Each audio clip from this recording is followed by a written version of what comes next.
महाभारत की रचना महर्षि वेदव्यास ने की थी। यह 5वें वेद शास्त्र के तौर पर जाना जाता है। हिंदू संस्कृति की बहुमूल्य संपत्ति है महाभारत। इसी महाकाव्य से भगवत गीता का जन्म हुआ है। भगवत गीता में कुल 1 लाख श्लोक है और इसीलिए इसे सतसहस्त्री संहिता भी कहा जाता है।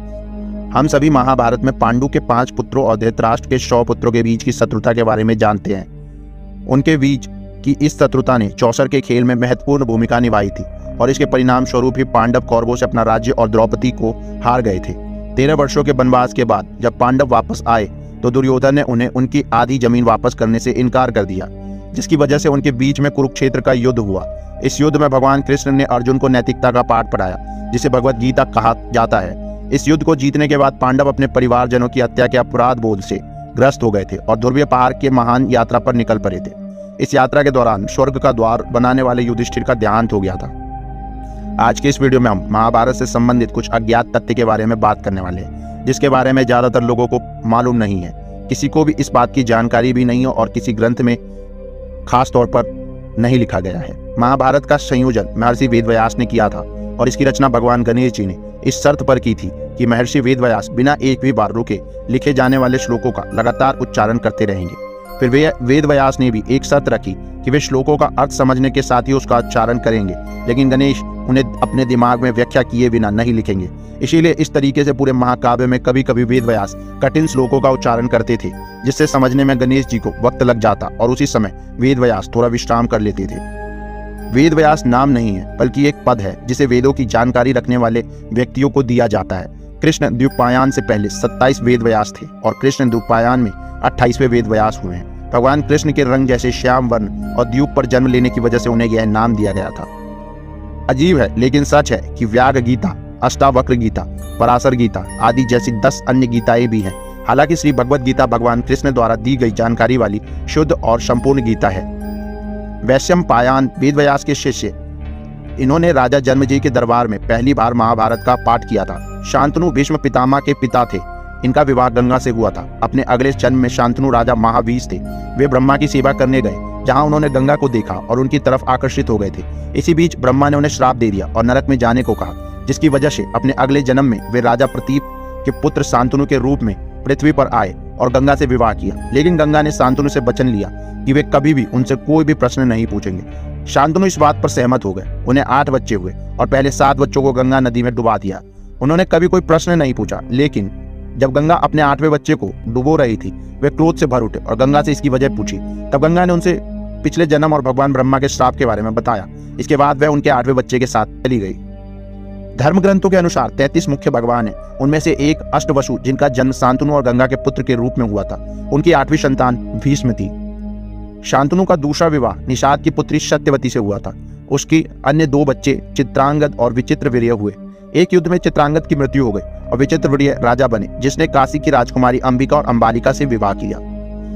महाभारत में विदुर यमराज के अवतार थे। वे धर्मशास्त्र और अर्थशास्त्र के महान ज्ञाता थे। ऋषि मदम्ब के श्राप की वजह से उन्हें मनुष्य योनि में जन्म लेना पड़ा था। कुंती ने अपने बचपन में ऋषि दुर्वासा की सेवा की थी। वे कुंती की सेवा से प्रसन्न हुए और उसे एक चमत्कारी मंत्र बताया। इस मंत्र के माध्यम से कुंती किसी भी भगवान से बच्चा मांग सकती थी। इसीलिए विवाह के पहले कुंती ने सूर्यदेव से शिशु की मांग की और कर्ण का जन्म हुआ। ऋषि किदम्ब की श्राप की वजह से पांडु ने अपना साम्राज्य छोड़ दिया था और सन्यासी बन गए थे। कुंती और माद्री भी उनके साथ वन में रहने लगी। यहाँ दुर्वासा के मंत्र से धर्मराज युधिष्ठिर का जन्म हुआ। इसी प्रकार वायुदेव से भीम, इंद्र से अर्जुन। कुंती ने यह मंत्र माद्री को भी बताया, जिससे कि सहदेव का जन्म हुआ था।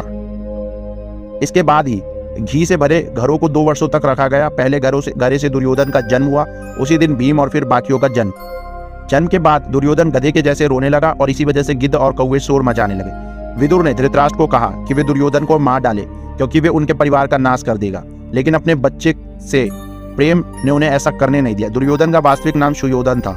पत्नी को पुरुष की बाईं जंघा या बाईं तरफ और पुत्रियों को दाईं जंघा या दाईं तरफ रखा जाता था। आमतौर पर लोग 6 पक्षीय पासे के बारे में जानते हैं। अजीब बात यह है कि जिस पासे से शकुनी ने पांडवों को चौसर के खेल में हराया था, उसके 4 ही पक्ष थे और वे पासे किस चीज से बने थे, इसके बारे में किसी को भी पता नहीं था। आज भी कहा जाता है कि महाभारत धर्म के बारे में शिक्षा देता है और कई लोग इसे सत्य और झूठ से जोड़कर भी देखते हैं। लेकिन महाभारत में कहीं भी किसी भी उदाहरण में सत्य या झूठ को परिभाषित नहीं किया गया है। महाभारत का प्रत्येक कार्य उसके पात्रों की वर्तमान स्थिति पर निर्भर करता है। भविष्यवाणी करने के लिए ज्योतिषी नक्षत्रों पर निर्भर रहते थे, क्योंकि महाभारत युग में कोई राशि चिन्ह नहीं था। नक्षत्रों में रोहिणी पहले स्थान पर था, न कि अश्विनी। क्या आप जानते हैं कि महाभारत के युद्ध में विदेशी भी शामिल थे? वास्तविक युद्ध सिर्फ पांडव और कौरवों के बीच नहीं था, बल्कि रोम और यमन की सेना भी इसकी हिस्सा थी। अभिमन्यु की मौत के लिए चक्रव्यूह की रचना करने वाले 7 महारथियों को उसकी मौत का कारण माना जाता है, लेकिन यह पूर्ण सत्य नहीं है, यह अधूरी बात है। अभिमन्यु ने दुर्योधन के पुत्र की हत्या की थी, जो 7 महारथियों में से एक था।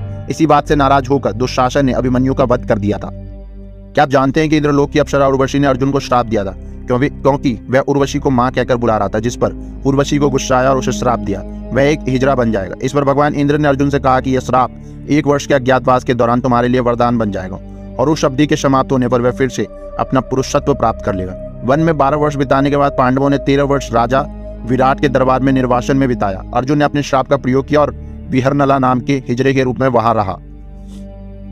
भगवान कृष्ण ने अर्जुन को उसके अधूरे वरदान के बारे में याद दिलाया था। यानी जब अर्जुन ने वन में प्रवास के दौरान दुर्योधन की जान बचाई थी, तब दुर्योधन ने उससे वरदान मांगने के लिए कहा था, और अर्जुन ने उपयुक्त समय आने पर मांगने की बात कही थी। इसीलिए अर्जुन दुर्योधन के पास गया और उसमें भीष्म के मंत्रों से अभिमंत्रित 5 सुनहरे बाण मांग लिए। दुर्योधन ने इन बाणों से पांडवों की हत्या करने की घोषणा की थी। जब अर्जुन ने उन 5 सुनहरे बाणों की मांग की, तब दुर्योधन भयभीत हो गया, लेकिन उसने वचन दिया था, इसीलिए उसे बाण देने पड़े। फिर जब अगली सुबह वह भीष्म के पास गया, उनसे 5 सुनहरे बाण और मांगे, तो वे हंसे और कहा अब ऐसा संभव नहीं है, और कहा कि महाभारत के युद्ध में कल जो भी होगा वह बहुत पहले ही लिखा जा चुका है और कुछ भी बदला नहीं जा सकता है। महाभारत के युद्ध में भगवान कृष्ण ने हथियार न उठाने के अपने वचन को तोड़ा था, लेकिन जब उन्होंने देखा कि अर्जुन भीष्म की शक्तियों का सामना करने में समर्थ नहीं है, वह असहाय हो गया, तब उन्होंने तत्काल रथ की लगाम छोड़ दी और युद्ध भूमि में कूद पड़े। उन्होंने रथ के पहियों में से एक को निकाल लिया और भीष्म की हत्या करने के लिए उनकी तरफ फेंका। अर्जुन ने कृष्ण को रोकने की कोशिश की, लेकिन नाकाम रहा। क्या आप जानते हैं कि भगवान कृष्ण ने कौरवों की बजाय पांडवों का साथ क्यों दिया? वास्तव में अर्जुन और दुर्योधन दोनों ही कृष्ण के पास उनकी मदद मांगने के लिए गए थे। वे उनके कक्ष में पहुंचे। दुर्योधन उनके कक्ष में पहले पहुंचा था और वह कृष्ण के सिरहाने जाकर बैठ गया था। अर्जुन कृष्ण के पैरों के पास गया और हाथ जोड़कर खड़ा हो गया। जब कृष्ण की नींद खुली तो उन्होंने अर्जुन को पहले देखा और मुस्कुराए और कहा कि वे उसका साथ देंगे। महाभारत में कौरवों की रक्षा जयद्रथ कर रहा था। पांडवों को चक्रव्यूह में प्रवेश करने के लिए रोकने के लिए वह अपने वरदान का प्रयोग कर रहा था। जयद्रथ को भगवान शिव से वरदान प्राप्त था कि वह अर्जुन को छोड़कर बाकी पांडवों को युद्ध में 1 दिन के लिए रोक सकता था। अर्जुन को भगवान कृष्ण का संरक्षण प्राप्त था, इसीलिए वह इस वरदान से बाहर रहा। लेकिन जब अर्जुन के पुत्र की चक्रव्यूह में हत्या हुई, तब बाद में अर्जुन ने जयद्रथ को अपने वाहन से मार डाला था। दुर्योधन भगवत गीता सुनने से यह कहकर मना कर दिया था कि वह सही और गलत के बारे में जानता है। उसने यह भी कहा कि कुछ शक्तियां हैं जो उसे सही मार्ग चुनने नहीं दे रही है। अगर उसने कृष्ण की बात सुनी होती तो युद्ध टाला जा सकता था। आश्चर्य की बात है, द्रौपदी देवी दुर्गा की अवतार थी। एक बार देर रात भीम ने द्रौपदी को माँ दुर्गा के रूप में देखा। वह भीम से खाली कटोरे में भीम का खून मांग रही थी।